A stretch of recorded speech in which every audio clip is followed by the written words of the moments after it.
KHKT News Today.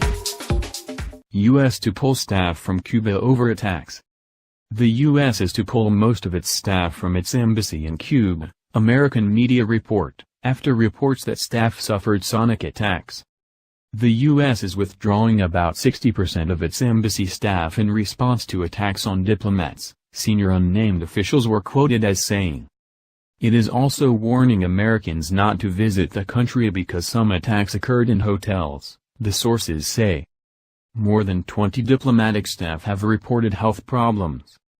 Cuba denies any involvement in the reported attacks. Last week U.S. Secretary of State Rex Tillerson said a decision whether to shut the embassy in Havana was under evaluation. Diplomatic staff had suffered conditions ranging from mild brain trauma and hearing loss to dizziness and nausea, it was reported at the time.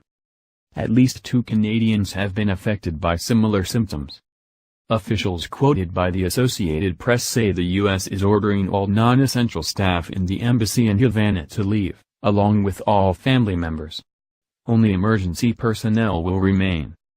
They say the U.S. is halting visa processing in Cuba indefinitely. They say the steps will remain until Cuba can assure the U.S. its diplomats are safe. Despite an investigation involving the FBI, the Royal Canadian Mounted Police and the Cuban authorities, there is still no full explanation as to the cause of the incidents since late 2016. President Raul Castro had reportedly given his personal assurance to the then U.S. Chargé d'Affaires in Havana that Cuba was not behind the attacks.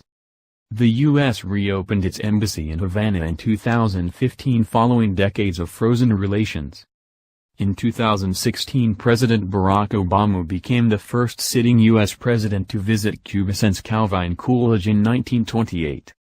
In June President Donald Trump announced a partial rollback of Mr. Obama's Cuba policies but said he would not close the U.S. embassy in Havana.